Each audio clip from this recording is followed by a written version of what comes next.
businesses are simple. Business ideas are simple, otherwise they wouldn't be a business idea. It's us, me, you, that makes things complex, right?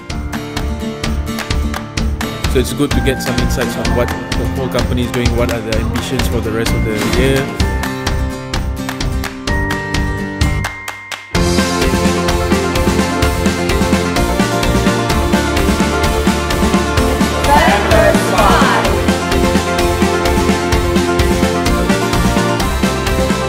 The message is quite concise and really highlight on the most important part. For me to understand what are our goals and the potential that I can contribute to IKEA business.